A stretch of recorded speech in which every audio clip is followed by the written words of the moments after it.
Բարեձեզ, Վարդամարտանյան VV Talks։ Արդեն խոսեցինք, գիտեք, որ Միացյալ Նահանգները ուրեմն վերադառնում են լուսին, Ալբանիակը արդեն հասնելու է հիմա եւ լուսնի շուրջը մի պտույտ լրիվ չի կատարելու, հետևով անցնելու է եւ վերադառնա հետ։ Հիմա կասեմ ինչու համար այդպես են արել եւ ինչն է այս նոր հետաքրքրության պատճառը։ Վերջի անգամ Միացյալ Նահանգները որ լուսին գնաց 1972 թվականի դեկտեմբերին էր եւ նորից երկու աստղագնացի չան մանեկան 3 օր անցկացրեցին ուստի վրա 72 ժամ դա համարվում էր ռեկորդ ու վերադարձան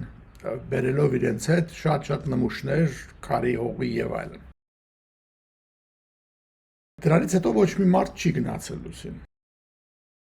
Ինչու կանգնեցին ծրագիր ընդհանրապես որտեղ շատ թանկ է բնականաբար այդ ժամանակ դեռևս ուրեմն Վիետնամի պատերազմն էր գնում մարդիկ չէին հասկանում այս ծախսը ինչի համար է եւ ընդհանրապես բաներ ինչու գնացին իհարկե մրցակցություն կար սովետական միության հետ ով առաջինը կհասնի այնտեղ եւ ամերիկացիները այդ մրցակցությունը հաղթեցին որովհետեւ իրենց հրթիռը տանող ավելի ուժեղ էր ավելի մեծ էր այդ Սատուրն ուրեմն հրթիռները որ կառուցեցին Իսկ սովետական այդ բաները ռակետները, ասենք, չկարողացան այդքան մեծ ուժեղ ռակետ սարքել, ռակետ ասած դա ինչը իրենց ներկայացնում, ուրեմն վառելանյութ, երկու տեսակ որ խառնվում են այրվման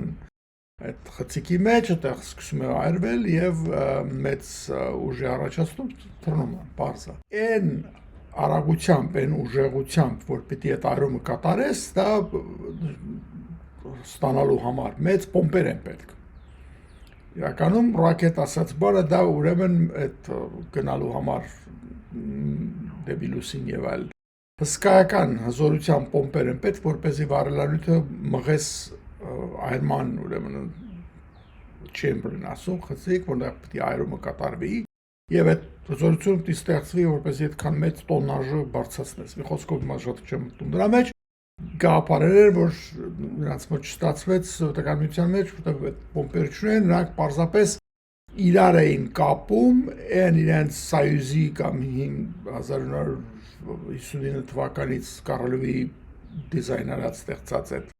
հրթիռը մի քանի հատ իրար ես կապում եւ ստանալու համար նույն բանը։ Պրոբլեմը ինչ էր, որ շատ դժվար է, երբ որ իրար ես կապում տարբեր ռակետներ, որ կոորդինացնես եւ նույն միաժամանակ իրարից սինխրոն աշխատեն, մեկը եթե մի քիչ արագ սկսի պակաս լինի, ուժը թեթևանա թուլանա, որ ինքը կպայթի, ուղղակի չի լինում, ու դա չէր ստացվում։ Խոսքով հիմնական խնդիրներից մեկը դա էր, որ չկարողացան անել եւ մարդու արկեն ավելի թեթև ձևն էր, որ մարդու փոխարեն մարդ հասելով մարդու կյանքը ապահովող այդ բոլոր համակարգերն ա, որ շատ տեղ գրավում եւ քաշ առաջացնում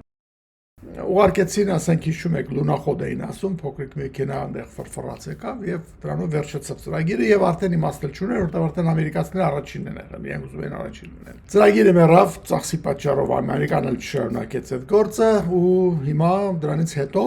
մեկ էլ հանկարծ նորից հետաքրքրություն։ Ինչու։ Առաջինը չինացիները շատ մեծ հետաքրքրություն ցուցաբերեցին եւ ուղարկեցին էլի անմարդ տիեզերանավ, որը գնաց պատտվեց լուսնի հետևի կողմը, այսպես ասած, հա, չեն ասում մութ կողմը, որտեղ ճիշտ չի իրականում, բայց այն կողմը, որ մենք երկրից չենք տեսնում, այդ նկարներ արեց եւ այլ վերադարձավ։ Համարվում էր մեծ ձեռքբերում Քիչ երկրներ կան, մինչև այսօր դեպի լուսին առանց իջնելու այդ ճամփորդությունը կատարել ընդամենը ուրեմն Միացյալ Նահանգներն են, Ռուսաստանն է, Չինաստանն է, Հնդկաստանն է եւ Ճապոնիան է, եթե չեմ սխալվում, ուրիշ երկիր չկա։ Այո։ Բայց դա միայն այդքան վրան իջնելու խնդիր չկար։ Հիմա Չինաստանը ուրեմն խնդիր ա դրել, որ մինչև 30 թվականը 2000 ուրեմն պիտի մարդ իջեցնի այնտեղ։ Դե իսկույն հանգարց զարթնեց Ամերիկան, ասեց վայ, եթե Չինաստանը գնում է, ինչ-որ մի բան կա, մենք էլ պիտի գնանք, և դե պիտի հաղթենք այդ ուրեմն մրցակցությունը, ռեյսը մինչև 2028 թվականը պիտի մարտիչեցնենք։ Եվ սա առաջի թռիչքն է, որ այդ նոր տեխնոլոգիաները, նոր հրթիռը, նոր տիեզերանավը եւ այլն փորձարկել սիստեմները փորձարկելու համար դրա համար չեն իջնում, մի հատ պիտի պատտեն գնան ճանապարհը գնան կան եւ փորձարկեն եւ մի քանի բաներ գտան, որ կարիք ուներ, ասենք, դե այնտեղ ուղումներ կատարելու, հա, լավ չաշխատեց, քրիտիկական բան չկա դեռ, այնց բան չի, բայց հասկացան, որ որոշ սիստեմներ մի քիչ էլ մշակելու կարիք ունեն։ Բնական process դրամալ անում ես այս process-ը, հա, հաջորդը երևի կգնա ինչ-որ մի բան քիչնի կբարձանա, առանց մարդու երև միջև որ մեկը գնան իջնեն։ Բայց մենք խոսում ենք 2 տարի մնաց, մինչև նշանակած 2028 թվականը, հա, կամ նույնիսկ կամ չինական 30 թվականը, շուտ հեռու չեք, հա, այս բոլորը։ Շատ մեծ արագ տեմպերով, ուրեմն այս մրցակցությունը գնում է, պատրաստում են, այս ծախսը որոշեցին անել եւ այլն։ Այդ պատմական բանը վերջացնելուց առաջ ասեմ, որ ուրեմն վերջինը որ ասեցի Ապոլո 17-ն էր որ գնաց, իր իմաստով Վահագին հետաքրքիր եւ գիտական նշանակություն ուներ, բայց Ամերիկայում հանրային կարծիքը չէր այլևս համաձայնվում այդ գիտականի համար այդ ծախսը անել, դրա համար չշարունակեցին դրանից հետ, այդ բարձ ձևով ասենք։ Ռուսաստանը դրանից հետո 23 թվականին մի հատ բան ուղարկեց, Լունա 25 կոչված ուրեմն բան, որը պիտի գնար իջներ, բայց ճիշտ ժամանակին այդտեղ սիստեմները, կոմպյուտերները չաշխատեցին, հրթիռները ճիշտ այնտեղ չաշխատեցին, խոսքով ընկավ լուսնի վրա ջարդվեց, այդ իրենց արբանյակը չաշխատեց։ Այսօրվա մասին պարզ է թե հարցնես չեն ասի, բայց մի քիչ որ պրպտես, այո, բոլորի համար պարզ է գնում, որ կախված թե ինչի կոնկրետ լուսնի որ մասի վրա են հետաքրքրված չինացիները եւ ամերիկացիները ու դրանից ելնելով կարելի է եզրակացնել, թե ինչի հետևից են գնում լուսին։ Քարի նմուշներ բերելու համար չեն գնում, հողի նմուշների համար չեն գնում, երկուսն էլ ուզում են այնտեղ վերջի վիդեոյում էլ ասեցի, երկարաժամկետ բազա հաստատ։ Ինչու հենց այդտեղ, որովհետև երկու բան կա այնտեղ ընդհանրապես լուսնի վրա, ուրեմն հարավային բևեռի մոտ կա սառույց, նշանակում է ջուր, սառած, որը կարելի է ստանալ դրանից թթվածին, ջրից հանել, ինչպես օրինակ Սուզանաներն են, չէ, ջրից թթվածին ստանամ օդի, եւ դա կօգնի երկարաժամկետ բնակություն հաստատելու համար այնտեղ, ինչպես նաեւ թթվածինը համել պետք է, որպեսզի դու կարողանաս այնտեղ վառելանյութ ստեղծես, ինչ որ բան որ դի վառես, պիտի կարողանաս թթվածին ունենաս, որ այրվի, կարում կատարվի։ Այս հրթիռները, որ բոլորը գնում են այնտեղ, վառելանյութից բացի թթվածին են տանում իրենց հետ, որպեսզի այդ այրումը կատարեն, ոչ մի ռակետ տենց վակուումի մեջ առանց թթվածնի չի աշխատելու, այս էլ իմիջիայլոց ասեմ։ Ուրեմն սառույցի ներկայությունը լուսնի վրա հնարավորություն է տալիս, որ դու ստեղծես եւ ապրելու համար թթվածին եւ վառելանյութի հետ միասին այրում ստանալու համար, ճամփորդելու համար, ասենք, պարզ ասած, հետ գալու, գնալու, դեպի Մարս, դեպի ինչ ուզում ես արա այնտեղ արդեն։ Ուզում ես վառի քեզ տաքացու, հա, եւ այլն։ Բայց երկրորդ բանը կա, ուրեմն լուսնի վրա կա հիլիում 3, հիլիումը գիտեք գազ է, այն որ փուչիկների մեջ լուսնում ես թռնում է, դա հիլիում 4-ն է, ասա խոսում ենք հիլիում 3-ի մասին, որից երկրի վրա ամերիատ չկա, շատ հազվադեպ բան է, կարող ես ստանալ քիմիական պրոցեսներով, բայց դա շատ թանկ պրոցես է, ինչի համար է պետք է հիլիում 3-ը, պարզափուչի փչելու համար չի, այլ նրա համար, որ հիլիումը միացնելով ուրիշ բանի հետ, ուրեմն ստանում ես միջուկային fusion, այսինքն սինտեզ, սինտեզելով ստանում ես էներգիա։ Ոչ թե ծանր մետաղներից, ինչպես ուրանիում ասենք, կամ պլուտոնիում, ատոմը կիսելով կամ տրոհելով ստանում ես էներգիա, եւ այդ ջերմային էներգիա է լինում, որը դրանով ջուր է եռացնում, որը շոկի առաջացնում, որը տուրբինն է պատրաստում, որ քեզ տալիս է բան, ասենք թե էլեկտրաէներգիա։ Բոլոր հիմակվա ատոմակայանները, այսպես ասած, երկրի վրա այդ սիստեմով են աշխատում, լինեն մեծ, լինեն փոքր, լինեն ինչ ուզում եք արեք։ Դրա վատ կողմը ինչ է, որ ինքը ռադիոակտիվ է շատ, որտեղ ռադիոակտիվ մետաղներից է ստանում, եւ այդ ռադիոակտիվը պետք է ճիշտ պաշտպանես, որ մարդկանց չսպանի, որ պատահարների դեպքում չտարածվի ամենտեղ, որպեսզի պատերազմի կամ ինչ-որ երկրաշարժի դեպքում եւ այլ բան չլինի եւ ընդհանրապես գործածելուց հետո էլ այդ թափոնները, ասենք արդեն վերջացածը, միտեղ պիտի թաղես, որը պիտի շատ երկար տարիներ, հարյուրամյակներով ռադիոակտիվ ամանալու դեռևս։ Այսինքն դա ունի իր գինը, ինչի համար մարդիկ երկար ժամանակ ատոմային էներգիայից վախենում են, չէին ուզում գործածել շատ տեղերում եւ այլ եւ այլ։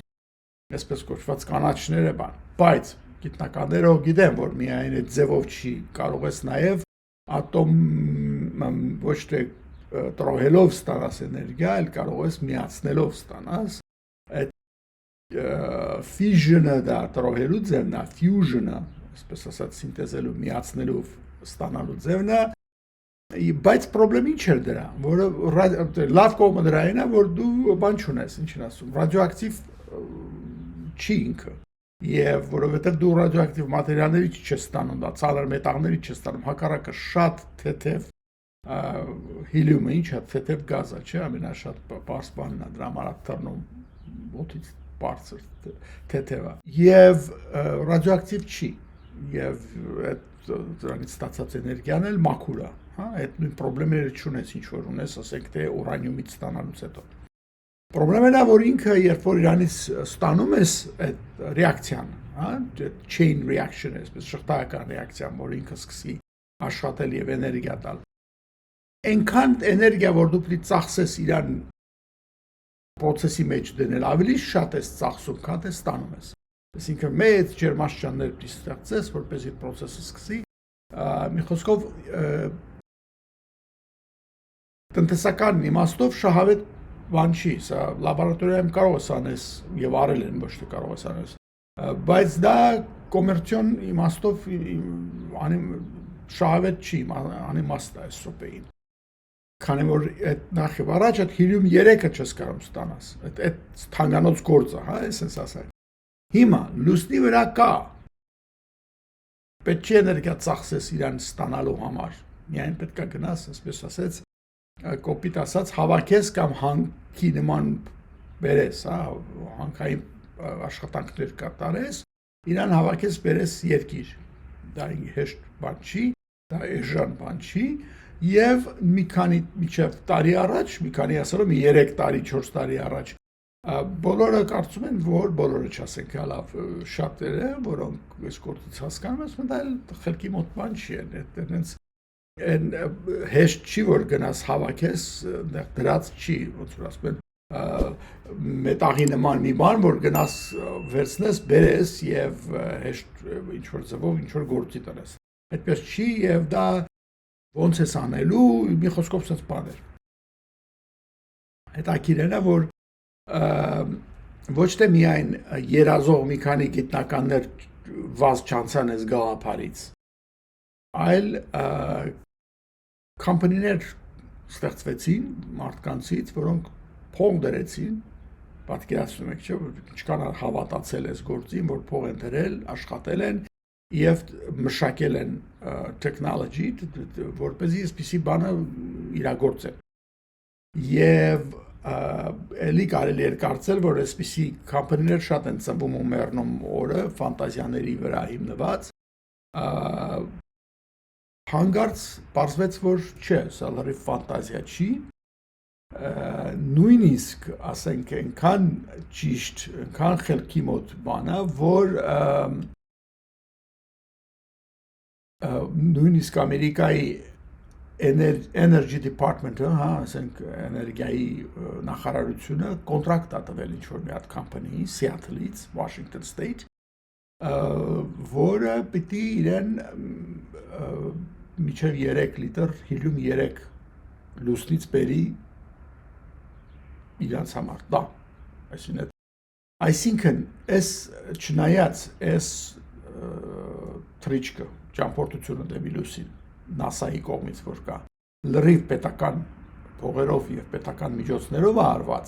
միջոցներով ասելով են, NASA-ն կոնտրակտորներ ունի, որոնք ամբողջ բանը անում են, նրանք չեն անում սարքում պետության աշխատողները, բայց հաջորդ թրիչկները շատ ավելի կոմերցիոն, այսինքն մասնավոր ընկերությունները պիտի խառնված լինեն այդ գործին եւ իրենք պիտի նաեւ հնարավորություն ունենան ներդրումներ անել, գնալ, գալ, մասնակցել եւ այլն։ Գաղափարը լինելով, որ այդ հիլիում 3-ի գործը արդեն նայում են որպես հնարավոր շատ շահավետ ապագա ունեցող մի գործ։ Սա արդեն ֆանտազիա չենք խոսում։ Եթե մեկին կոնտրակտ է տալիս քեզ Energy Department-ը, որ դու պիտի կոնկրետ ժամկետի մեջ, այսինքն 2 տարվա ընթացքում իրեն բերես, հասցնես լուսնից այստեղ հիլիում 3, 3 լիտր ասեցիք դա ինչ երեխայություն է։ Դեպ ասեմ, որ այդքանը բավական է, որ մի մեծ քաղաք մի տարի էներգիայով ապահովես։ Այդքան եթե կարողացար բերել եւ այդ process-ը ստեղծես, դա արդեն շատ մեծ բան է, շատ մեծ բան է։ Ինչքան ասենց ասենք արդյունավետ է այս հիլիում 3-ի եւ process-ը իր մեջ, որ կարող ես այդքան էներգիա ստանաս, էլեկտրականություն ստանաս դրանից, հա, որ դյութերիում են ասում, այդ որը միացնում ես հիլիում 3-ի հետ միասին կամ տրիտիումի հետ միասին, բայց չմտնեմ դրա մեջ։ Եվ ստանաս այդ fusion էֆեկտը, եւ ստանաս դրանից էներգիա, որը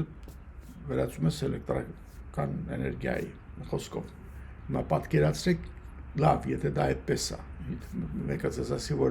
իմ բակում, չգիտեմ, նավթ կա, հարցնեն ինչքան,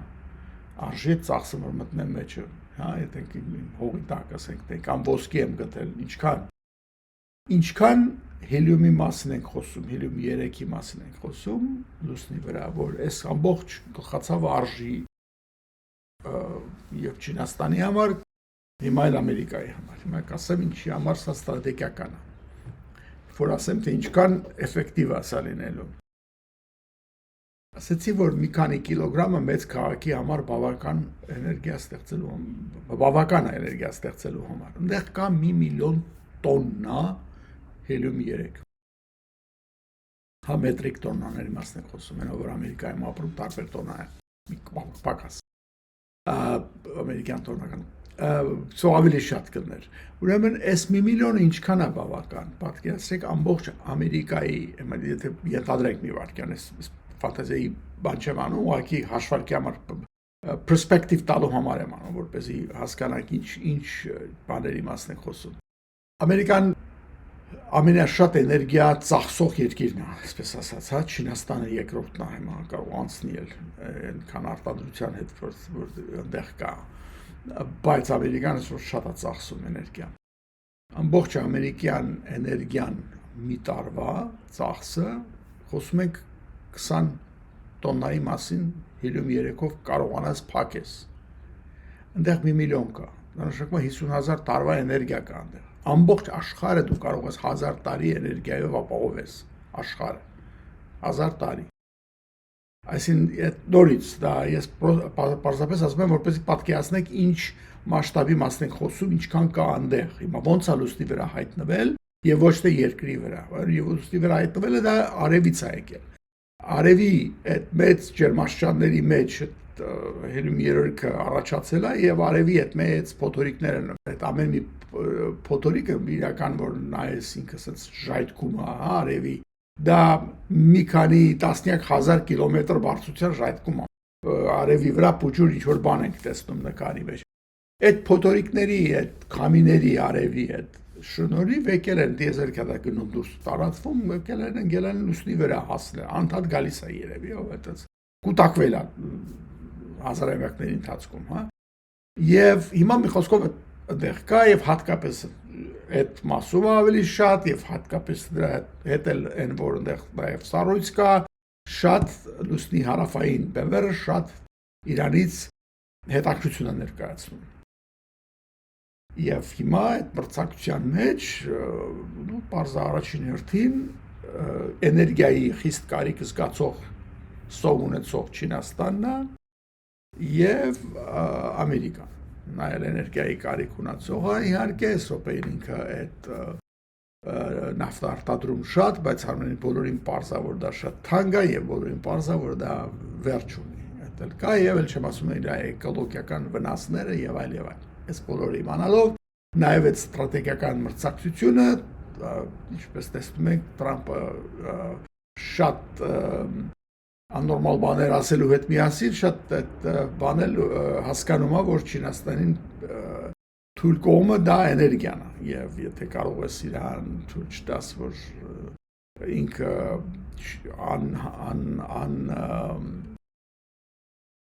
վերջ կարողանա տարբեր երկրներից շատ էժան նավթ առնի, որ շնորհիվ ինքը կարողանում է ոնց ասեմ ապահովի իր ծավալվելու եւ երկրների նկատմամբ ագրեսիայի իր կարիքները, հա ռազմական եւ այլն այնտեղ Թայվանից սկսած մինչեւ Ֆիլիպինների կեսը Իրանն է իբրև թե դա արդեն ուրիշ խնդիր կլիներ, բայց Եվրոպային հետ ամրցակցությունը Հնդկաստանն էլ նույնպիսի ասենք թե ասենք կարիքներ ունի, բայց դեռևս շատ ինչ որ ագրեսիվ բաներ չի խոսում, որ ասենք կգնամ պիտի գրավեմ, չգիտեմ Աֆղանստանը ժամանակին հնդկական բանի մասեր կազմում կամ Պակիստանը ասենք թե ոչ թե Աֆղանստանը, Պակիստանը կամ Շրի Լանկան կամ չգիտեմ այնտեղ եւ այլն տերիտորիալ ընդլայնման մասին չի խոսում գոնե այսպես ասենք, հա, այնպես ինչպես ասենք Չինաստանն է անդադ խոսում դրա մասին։ Համենայնիվս այս ստրատեգիական հակամարտության մեջ բարձա որ էներգիան հսկայական դեր է կատարում, չմոռանանք որ երկրորդ համաշխարհային է գոնե Ճապոնիան հարձակվեց Միացյալ Նահանգների վրա Հավայի ռազմա ծովային բազան խմբակոծելով եւ այլն հիմնական բաներն են որ նավթի խնդիր կար այնտեղ ամերիկան էլ նավթ որոշը չծախի իրան որտեղ Ճապոնիան հարձակվել էր Կորեայի վրա հարձակվել էր Չինաստանի վրա հակին տերիտորիա էր Մանչուրիա գրավել չգիտեմ այնտեղ Կորեայից էր հողեր գրավել Ֆիլիպինները եկավ գրավեց գրավում էր ճապոնական կայսրություններ մեծացնում ամերիկաները ասես թե որ տենց է այս նավթի պաշարները կպակասեցնեմ կամ կսահմանափակեմ եւ դե Ճապոնիան հասկացավ որ չէ եթե սահմանափակվի բայց ոնց է մեզ բոլոր անելու առանց նավթի նավերն ու տանկերը չեն շարժվում որոշեց Ամերիկայի հարցը լուծի հարձակվելով ամերիկյան խաղովկյանոսյան նավատորմի բազայի վրա Հավայի խոսքով այդպես ամերիկան մտավ պատերազմի մեջ Ճապոնիայի հետ նա իր կայսրական Ճապոնիան ուզում էր մեծացնել ի հաշիվ Կորեայի, Չինաստանի եւ այլն եւ Ամերիկան ասեց ոչ նավթի պատճառով պատերազմ հիմա նույն բանն է սկսվում մենակ այս անգամ Ճապոնիան չի Ճապոնիան համաձայն է քեզ էլեկտրոնիկա ծախի նավթը առնի Չինաստանը նույն ախորժակները ունի ինքը սկսած Ռուսաստանից մոտավորապես 1.5 միլիոն քառակուսի կիլոմետր հող է ուզում դեռևս Ռուսաստանին բացի չի ներկայացրել այդ հաշիվը բայց 19-րդ դարի իր կորցրած հողերը Վլադիվոստոկից ու Խաբարովսկից սկսած մինչև համարյա Բայկալ լիճը եւ իրանց որ նայես Բայկալ լիճը իրանց շատ կարեւոր է որտեղ քաղցր ջուր է չէ մաքուր եւ այլն որ ջրի պակաս ունեն իրանցները իրանք մեծ բաներ ունեն բայց դա միայն Ռուսաստանի հետ կապված, մյուս կողմերը իրանց որ նայես այդտեղ բաններ է իրանց այդ ամբողջ South China Sea որ ասում են հարավային չինական ծովը եւ այլն։ Մի խոսքով, Չինաստանը մեծ բաներ ունի, ինքը շատ համբերատար է, շատ երկար պլաններ է անում, բայց ունի։ Այս մակարդակության մեջ էներգիան քրիտիկական կարևորություն ունեցող բան է։ Եթե կարողանա Չինաստանը հասնել լուսին եւ այդ ինքը գրավի այդ ասենք հնարավորությունները ինքը կարողանա տվի կամ տանի որպես մենաշնորհ եւ այլն, ուրեմն աշխարհը կանգնի 1935 թվական, ասին Ճապոնիայի բանը կստեղծվի, դրությունը կստեղծվի չորտեղ։ Մարդիկ մտածում են շատերի համար դա անհնարին ապագա է կամ դրա մասին չեն մտածում։ Եթե որևէ բան որ Ամերիկայի դեմ է, իրանց համար լավ է, այդ կարճ ուղեղներ կան տենց շատ։ Բայց համենայն դեպս Ամերիկան միաժամանակ մտածում է որ դա չի կարելի թույլ տալ այնտեղ հասնես որ դու կախված լինես, ասենք են չինական բարեկամության կամ բարեկամական զգացմունքներից, հա, ասենց ասենք էդի։ Տեսակ ինչ է դառնալու դրանից վերջում ինչ կլինի։ Մի երկիր որտեղ կոմունիստական կուսակցությունն է, հա, սահմանադրությամբ տիրող իշխանությունը լավ բան չի որ դրա հետ կապված ես։ Մի խոսքով, բոլոր դեպքերում մրցակցություն է, եթե կարող ես մրցել, մրցում ես, էսա ձևը։ Այս մրցակցության մեջ հաղթելու հույս եթե ուզում ես ունենաս, պիտի կարողանաս լուսին գնաս։ Տվյալ դեպքում այս հիլիում 3-ի պաշարերի համար բարձ հաշվարկած, ուրիշ բան չկա։ Ով կարողանա առաջինը հասնի այնտեղ, ով ավելի լավ բան կունենա, տեխնոլոգիա ունենա եւ հետո ինչ իհարկե իրավաբանական բաներ կան այնտեղ, խնդիրներ պիտի առաջանան օրենքի հետ կապված, թե ումա պատկանում լուսնի վրա որևէ բան։ Հա, եթե մի բան չի որ հասանք մի երկու հատ քար հողի բաներ, մի երկու տոպրակ հող, մի քանի հատ ասենք քարի նմուշներ, մի հատ էլ դրոշակը տնգեցիր եկար, դա մի բան է, բայց մի ուրիշ տրիկ բան է, եթե դու գնաս ասես, որ գիտես ինչ է, այս սարն է, այս ձորն է, այս սարցի դաշտը իմն է եւ այս հելիումի պաշարները իմն են, դրանք տարբեր բաներ են։ Մի խոսքով դրա մասին դեռևս չեն խոսում, որովհետեւ ոչ ոք չի մտածել, որ կգասնենք մի հատ տեսնենք ինչ է, նախորդ ինչ այդտեղ խնդիր բացենք, խոսանք դրա մասին դեռևս։ Պետք չի, բայց որ իսկապես լուրջ են մտածում։ Այդ ճիշտ։ Նույնիսկ գործը որտեղ է հասել այդ կամպանին, որ ասեցի Սիաթլում, որ ասել է կոնտրակտ ունի կբերեմ մինչև 28 թիվը, թե ինչ 30 թիվի 3 լիտր քեզ հելիում 3 կբերեմ այնտեղից։ Ինքը նույնիսկ արդեն այդ հանքը շահագործելու համար տեխնոլոգիա է զարգացրել մի հատ կամպանի հետ միասին, որը բուլդոզերներ ու էքսկավատորներ են սարքում, հա, այս նրանց հետ միացել են եւ ասել են, օքեյ, լուսնի պայմաններում, երբ որտեղ ցկողական ուժով է ցանկամ պակասա եւ ոտ չկա, դատվածին չկա, չգիտեմ ինչ չկա եւ այլ, ինչպես պիտի սարքես հանքամշակման տեխնոլոգիա եւ արդեն ինչ որ մոդել սարքել են, ինչ որ մի նմուշ ունեն, հա, հիմա նմուշը դա դեռ չի նշանակում որ դու բան ունես, բայց ինչ որ մի բան սարքել են։ Եվ դա նշանակում է որ այս կամպանին պարապտեղ խոսացող չեն, չէ, փող չեն դնում ոչ ոք իր գրպանից, եթե ինքը լուրջ գիտական գոնե հիմնավորում չունենա, որ ասած բան հնարավոր է։ Մասա հետաքրքիր է դա, որ այս վարկյանին հանգարց այս թրիչկը սիմվոլիկ ձևով ցույց է տալիս այս նոր մրցակցության կարևորությունը եւ ոնց ասեմ պատեհությունը, հա, ասենց ասենք, եսի արդեն ֆանտազիայից անցել ենք մի քիչ այն կողմ արդեն։ Սա բան չենք Ժուլ Վերնի վեբ չի սա այլևս, այլ ինչ որ մարդիկ, ինչ որ փող են դրել, տեղ են ուզում գնան, ինչ որ բաներ են ուզում փորձարկեն եւ այլ եւ այլ եւ այլ։ Եվ սա շատ արագ եղավ իրականության մեջ, հա, ասենց շատ արագ եղավ։ Եթե մտածեք խնդիրները սրա իրականության մեջ հեշտ բան չի, ես չեմ կարծում սա ինչ որ առաջիկա 10 տարվա մեջ ինչ որ լուրջ բանի մա դու կարող ես գնաս մի երկու բան նմուշ բերես, բայց ոչ թե ինչ որ կոմերցիոն օպերացիաներ սկսես այնտեղ, ասենց ասած։ Come here. Այստեղ։ Խայտարակ։ Հենց խոսում եմ, ես շունիկս ուզում այնտեղ բաներ անի։ Ուշադրություն եմ ուզում։ Այո, կտևի, բայց 10 տարի ընդամենը դա ասենց մեծ էներգիայի պաշարքների համար դա շատ փոքր բան է, ասենք թե դու մեծ նավթային դաշտերը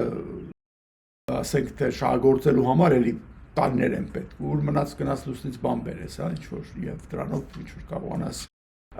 երկրի վրա արդեն բաներ սարքես եւ այլն։ Բայց այն որ արդեն շատ բոլորը խառնվել են իրար եւ արդեն հոգնել են այս նավթի դիկտատորայից, ասենց ասենք, հա, եթե կարելի է այդպես ասած, որ ամեն մի ինչ ասեմ, գլուխը ցակ դիկտատորիով կախված տեղերից պիտի բերես ինչ որ բան, որպեսզի կարողանաս դու ապրես, կամ դու կարողանաս ինչ որ լույսը, չգիտեմ ինչ ունենաս, արտադրություն ունենաս, մարդկանց հոգնեցնում է արդեն, ճիշտ ասած։ Ինչի պիտի օրինակի համար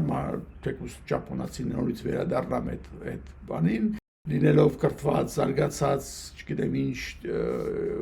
երկիր, կախված լինի նրանից, թե արդյոք ինչ որ նեղուցից տանկերը կանցնի կամ չի անցնի, կամ իրանից գլխագին են ուզում ամեն տանկերի համար ինչ որ $2 միլիոն եւ այլ, որը իդեպ ասեմ հաշվարկներից մեկը որ լսեցի, դա այնա որ բարելի վրա $1 են ուզում։ Ասում են ինչքան որ հանում ես, իսկ տանկերը հանում տանկերների ամենամեծերը մինչև 3 միլիոն բարելի մասն են խոսում, դա հսկայական բան է, էլի։ Եթե $1 վերցնես վրայից, ամեն տանկերից 2-ից 3 միլիոն $, փող է գնալու ինչ որ մի IRCG գրպանը։ Ոչ թե որ նա այդ միլիոնները վերցնելու է եւ դրանով, չգիտեմ, պիտի Իրանը զարգացնի, դա չէ, էլի պիտի խելքից դուրս զենքեր սարքի կամ պիտի իրանց համար ինչ որ իրանք լավ ապրեն, մյուսները չապրեն եւ այլն, ասած բաներ կան, չէ։ Խոսքով սա արդեն մի տեղ հասցրել, որ ասենք երկրների, որ լսեք, գնացեք մի ուրիշ բան գտեք, ձև գտեք։ Հիմա դե Եվրոպան հատկապես եւ շատ ուշադրություն դնում, ասենք թե արևի էներգիայի վրա եւ ուրիշ մնացած green, հա, ասենք հոլանդացիներին տեսնես, իրancs մոտ մակընթացությունները շատ են, շատ լավ զարգացել է, օրինակ այդ մակընթացությունների շարժումի հիման վրա էներգիա ստեղծել, այսինքն մեծ էլի տուրբիններ են դնում ծովի մեջ, ծովը էսպես է գնում, այնպես է գնում, հետո առաջ դա ինչ որ բան է ստեղծում, բայց դա տեղական նշանակության բաներ են սրանք, ասին փոքր երկրի համար կարող է դա ինչ որ մեծ տոկոս կազմի։ Քամին եւ ծովը եւ ալիքները եւ այլն, դեղ արև չկա շատ, միշտ երկրում որտեղ ծով չկա, բայց արևը շատ է անապատներում եւ այլն, դա արևով են անում, բայց նորից դա չի լուծում բոլոր խնդիրները, դա խնդիրը, եւ հետեւաբար բոլորը հասկանում են, որ սա մեծ քրիտիկական բան կարող է դառնալ։ Ու այդ մրցավազքը սկսվել է։ Մի խոսքով այս տրիչքը թողել է վերջանակ, տեսնենք ոնց է գնում, ինչպես է գալիս, եւ հետո հաջորդը արդեն ինչ են անելու, այնտեղ քիչնի մարդկանց կհանեն, ինչպիսի բազա կդնեն եւ այլ։ Ամերիկայի դեպքում դա հեշտ է, որովհետեւ ամբողջ ֆինանսավորումը դե կոնգրեսով անցնում, Կոնգրեսում էլ պիտի դրանց մասին լսումներ են լինելու, դրա մասին շատ են խոսալու, դեռ ավելի դետալները կպարզենք, բան կանենք, բայց այսօրվա դրությամբ շատ կարևոր զարգացում է սա։ Մինչև հաջորդ հանդիպում։ VV Talks, խնդրեմ լայքերը դրեք եւ subscribe։